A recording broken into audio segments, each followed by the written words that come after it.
Hello, everyone. Welcome to the show today. Another episode of Grasp Confidence. This is season 2. Thank you so much for all our loyal followers and listeners of this program who have reported back gaining confidence, increased levels of self belief. They've even connected with audience or participant members that I've had on this show afterwards, and we're forming a community, which is so amazing. My next guest has a phenomenal story. He's a published author. He's got a super hit TED Talk right now. And he's basically everywhere. And I love it because we're just so in sync. But Dr. Grant Van Ulbrich is amazing. His book is amazing. It's called Transforming Sales Management. Like I said, his TED Talk has been a viral hit on YouTube. I'm so lucky that he's on the show today. Our topic is an interesting one. How to have confidence to be who you are. I don't think I've ever heard that before. We talk about having confidence, but really how to do it in the most authentic way based on who you naturally are. Dr. Grant, thank you for being a guest on the show. It's my pleasure. And it's so nice to be with you again after just seeing you just last month here in London. It was great to visit with you, and congratulations on your TED Talk. You Oh, did thank an you. amazing job. So proud of you. Yeah, Thank you. it's an honor to be with you today. And, I'm a lifelong follower of Tara as well, too, and all of her great work. So being here together, the honor goes both ways. Absolutely. I love it. But, there's so much to unpack. You have such an amazing career, such an amazing book. This TED Talk has really shifted something inside of me. Mm. And I think a lot of people can relate to that. They watch your TED Talk and your story sounds like something out of a movie. And you know what? Maybe it should be a movie. What do you think? Netflix, maybe. Or a docuseries? There you go. That could be. But your TEDx talk has recently, really taken off. You have over 1 million views now. Yeah. People are really responding to it. And it's all about the journey of you just not being accepted for you. Yeah, you're right. You're so right. And you and I've had great discussions as well too. And I think this is why we align so well together, because it is about having the confidence, right, to be yourself. And in doing so, I didn't find my confidence until a little bit later in life. I had some major change situations and scenarios that hit me throughout life. And fortunately, I would say if I did the research, which I've done on myself, I think it stems through your familial settings and your backgrounds and the framework that you have to support you. And even bad situations can have good options or opportunities that arise from it. So if I focus on what the root of my TED Talk is about, my TED Talk is how do you manage personal change? And there's a lot of similarities in what you say as well too, and finding the confidence to do that, right? So if I look at the two main scenarios that I highlighted in my talk, because you only have 18 minutes. You have 18 minutes to tell your life story and why you're there. And what it is you're trying to transpose over to everybody. So you can't pick every life incident. But in doing so, there were two major incidents in my life. And the first one was being ousted from the United States Navy after serving 3 years and 6 months. It's like you got the best of me. I was deployed overseas on an aircraft carrier as an air traffic controller, doing my job, doing my duty, etc. But when we come back from our operation and we're back in the home port, this was pre don't ask, don't tell being solidified. So I'm a little bit older, and when I went in, it was illegal to be gay, to be into the service. But nevertheless, you do what you do to survive and to support your country and to support your own mission. But after 3 years, 6 months, I was literally escorted off the ship in San Francisco Bay, off the base, and with my backpack and a couple of bucks in my pocket, you're homeless. What do you do? And so I understand firsthand how many veterans who transition into society falter and fail. And if you were part of the purge, of which I was at that moment, how do you survive? I'm literally homeless, living out of the backseat of a car. I'm close to a bridge in the East Bay of San Francisco. Fortunately, my own resilience, the confidence to say, wait a minute, I can overcome this. I can achieve. This will not be my destiny. And I'm going to give it my all. I'm not just going to suck in. There was nobody to call. There was no one else to go through. I had to do it myself. So going to the Burger King or to the McDonald's and taking baths and whatever you need to do in the bathroom, just so you could go to an interview and present your best self, right? Unfortunately, you get that job. And that happened for me as well, too. But then what do you do from there? That doesn't mean that change is over and that change doesn't continue to happen to us and that, oh, great, we've got the confidence, we've survived. Flash forward 4 years later, for me, I was a director at a property management firm, leading sales, had my first condo, had my first car, completely recovered, making a 6-figure salary, decided to go celebrate with friends over Valentine's Day. And as they went left around the ski lift, I'd never skied before, I went straight over the cliff. 20-foot drop, down I go, break my shoulder, break my scapula, break the collarbone in half. Completely unconscious, woke up at the bottom of a mountain only to find that I was facing life change once again. I should have been dead. That's the first thing that the doctor said. But in 3 surgeries over the year, 2 titanium plates and 12 titanium pins, and insertion, adjustments, and then finally removement, I'm still here and still alive. But that wouldn't be all. In America, we don't have universal health care. So while I had good insurance, when you go off of that insurance, all the bills become yours. So my medical bills quickly soared to 6 figures themselves, my portion. And I went bankrupt, lost the home, lost the cars, but I still had my life. So what do? You rehome with friends, you roommates, you do whatever you can to survive. And I found a job in the cruise industry. And while it was an entry-level sales position, about $20,000 a year from my 6-figure job that I had, you know what? I found that there was purpose of going back to the community of sea. I had the confidence to get up, the confidence to keep going, the confidence to survive being homeless twice, nearly dying. And now I'm here sitting with you as a doctor, the first doctor in sales transformation in the cruise and hospitality industry. A published author, a TED Talk that shot over 1 million views, and the ability to speak with you. So it is about the confidence that you can have and you can find in yourselves. And that confidence can be very fragile, which is why in my master's program, I created the world's first model for how do you manage personal change for yourself. And it's called Scared So What? And in doing that, that helps you find your confidence so that you can find the right decision for you versus living in fear and assumption. It gives you the ability to control change. Wow. And you know what? Change is inevitable. Yeah, I it say is. that all the time. Change is inevitable, growth is optional. At any point in time, our lives could completely be upended, right? They could completely turn and we could be facing huge change. Hmm. So it's the survival of the most adaptable, the survival of the people that can go through those changes and, really learn from them and grow from them and step into, a different the person that maybe they're even just meant to be. And sometimes Yeah, those changes that, in the beginning, it's hard. It sucks. It's it's not friendly. We don't want to do it.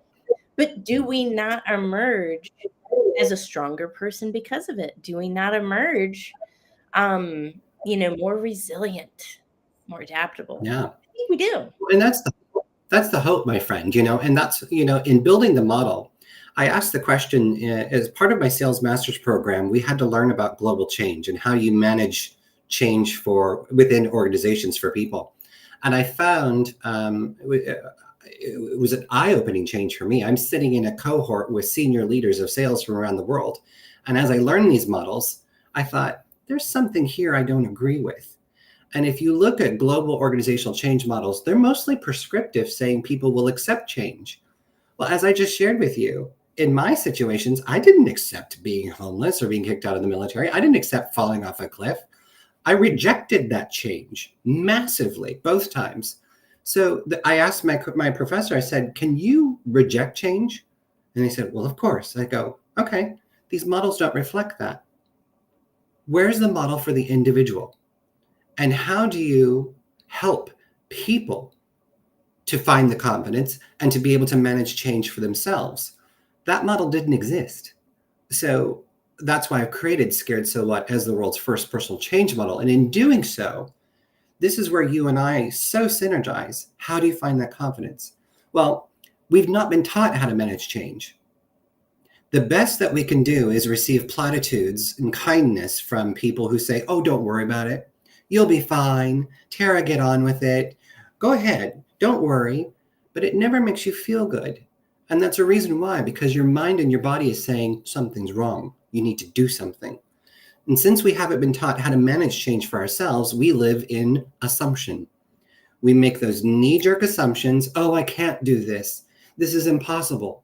When in actuality, if you had a model, which I've created, to help you reflect on change and invite critical reflection into that process, you all of a sudden now have the power to make an informed decision, not an assumption.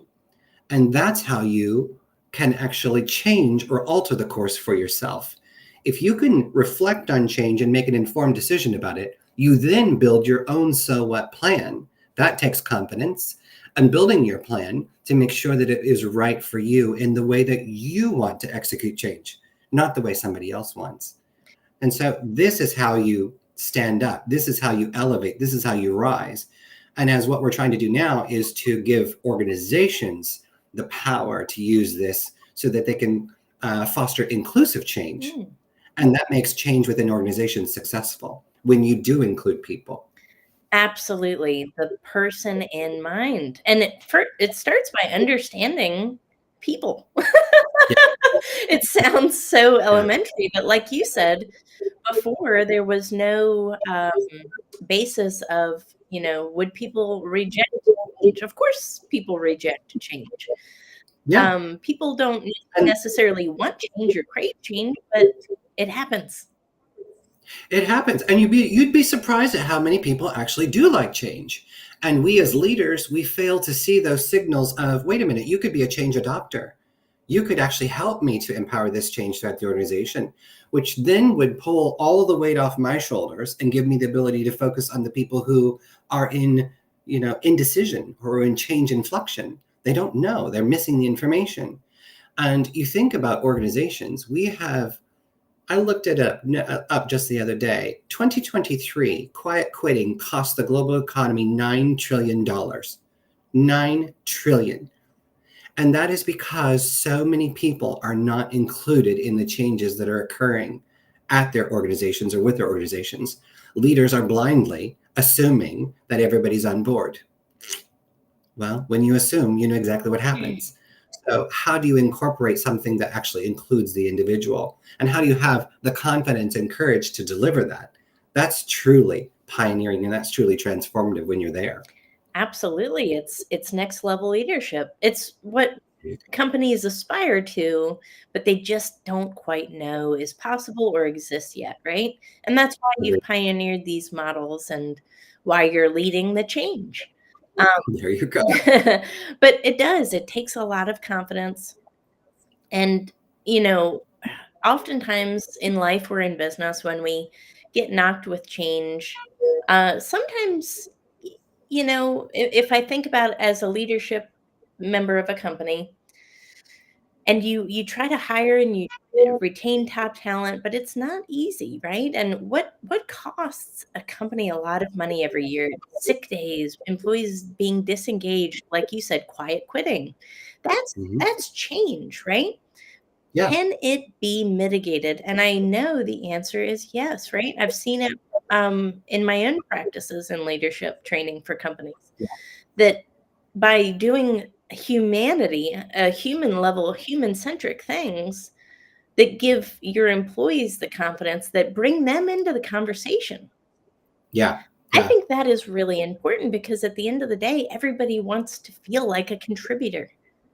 Yeah. And I think that's a big thing too, Dr. Grant, don't you? I do. And, that's why, again, I share with you, building the confidence and self-confidence, which is truly what we're talking about here. How do you find that? How do you find the ability to give yourself the confidence to go forward and to move on, and develop that courage that comes with it? As I shared with you again, the science behind it's not that everybody rejects change. And I love it, hate it when people say, oh, people just reject change. No, that's not true. We haven't been taught how to manage it. There's a difference. There's a massive difference. And when you teach people the methodology or the model for them to all of a sudden learn how to get out of fear, get out of worry, get out of stress and frustration, it physically, the pain in your shoulders, the headaches, the stress that comes through that worry when you live in assumption.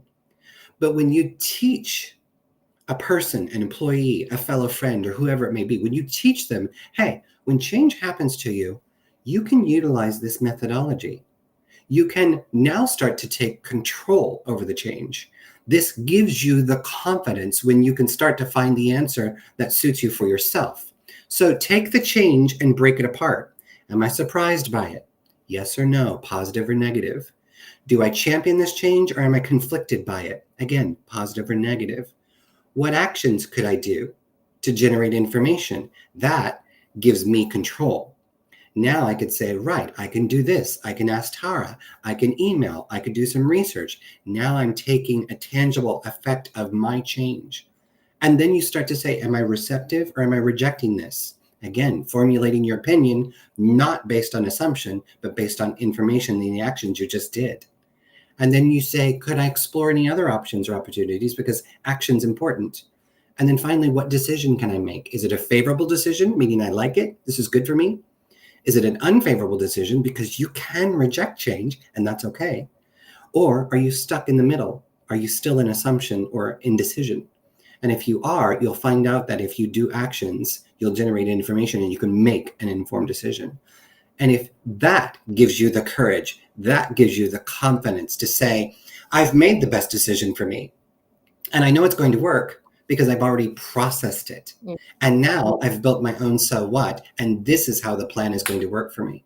So our work is completely synonymous with each other. Finding confidence, using a methodology and a model to support embedding that confidence gives you the ability to manage change and lift and elevate yourself. 100%. Oh my God. I can't believe it. It's like we're on the same wavelength here. There are. But yes, it's through that action because you know what? No amount of thought, and thought's great, but no amount of thought replaces any activity. So we Yeah. have to put in that action. And you know what? When we start to put in that action, we actually gain confidence. Yep. Because otherwise we get trapped in a cycle of thought. What if this? And how do I do this? And what's next after that? You're, you're so right. And I call that indecision. Yes. And when you take the scared quiz and scared so what, if you take the scared quiz and you see that your actions are red and your explore is red, or if you have like a gray indecision, the key visual indicators, now what we've done is we've taken change, the stress of the cycle of change inside your head and made it visual and tangible.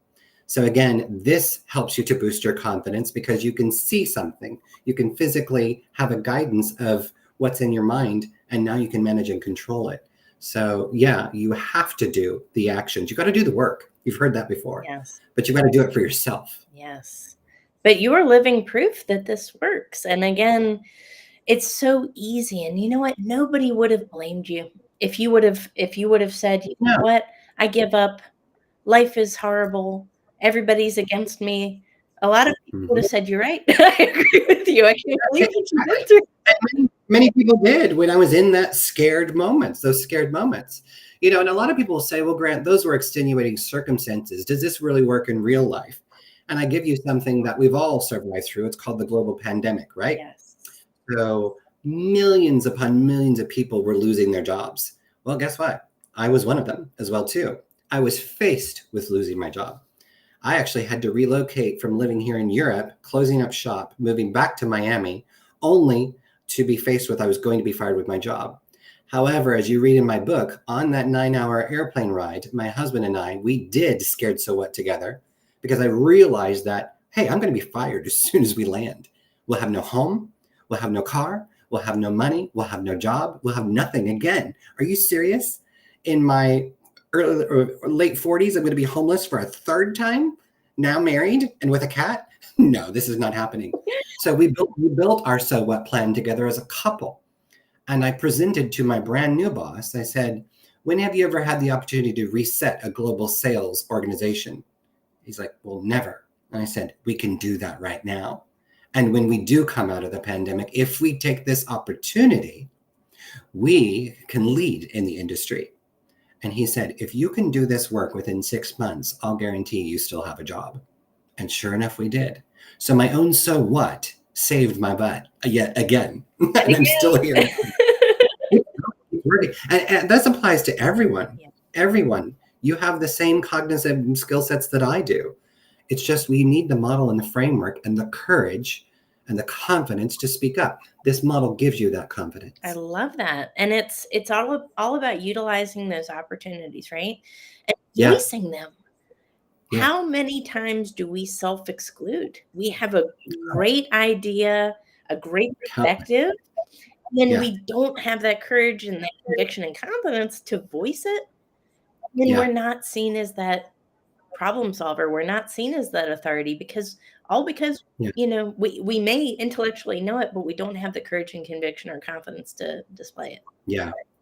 You know, there's a good term that what you're just expressing. A lot of us, we don't have the confidence because we're afraid of failure. We're afraid, again, scared. So what? Yeah. And my mom's husband, he had a great way of saying, you know, I failed up. Failed upwards. How did you become so successful? People would say. And he'd say, I failed up. Yep. And what that means is I'm not afraid of failure. I looked at it as an opportunity to learn and to grow from it. You know, at Royal Caribbean, we have a brand president. His name is Michael Bailey. He's amazing in the fact that he says, fail, but just fail quickly and learn from it. Keep going, you know? Yes. And the message is try. Yes. Try and do. It's okay. But from failure, we can learn. And from a possible continuation of that learning, something great can happen. Absolutely. And you'll never know. You'll never know if you don't try. We never know, right? And there's a huge part of me that believes that, you know, if you have 100% success rate, you're not trying hard enough. You're not failing hard enough. It's good. Yeah. Failure's good because that's how you get dialed in. That's how you get refined. That's how you really become an expert. Yeah. You fail your way to the top. And I'm living proof of that as well, I think.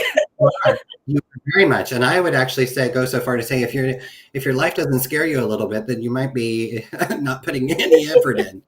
Breathing. Yes, absolutely. But it takes a lot of courage. And, you know, we've unpacked a lot in this short episode. You know, going from homeless twice and then facing homeless potentially a third time, but taking those fears, those challenges, those adversities and obstacles and turning them into something positive. How can we develop resilience? How can we develop some kind of a capacity or skill that can get us through these challenges again? Because change is inevitable, right? Just like what you said, but it's still having that confidence and to show up who we are. And we're not trying to pretend to be other people. We're not trying to model ourselves after somebody else. This model is about being the best possible version of who you are. Yeah. And that's why I say, you know, when I look at it, there's been attempts at personal models in the past, but they're really vague and prescriptive, and they never have allowed for the opportunity for a person to reject change. So that's why I call it the world's first bespoke personal change model. And the word you're just looking for is bespoke. You've got to find the journey that matches you, you know, and in doing so, if you use this model once, twice, 3 times, all of a sudden it becomes a cognitive skill set. You'll no longer need the app. You'll have the ability to think change through. And that is a beautiful thing that you can do for yourself and for others. in transforming their lives. Absolutely. And turning those limitations into expandable possibilities, for a lot of people, our first inclination when we are faced with a major change is, oh my God, what am I going to do? I'm Mhm. scared. I'm this, I'm that. What if I lose my house? And we go into that scarcity mode, don't we? Yeah, But it's not scarcity we need to be focused on. It's how do I turn this into a positive? How can I yeah. reframe this into something expansive, right?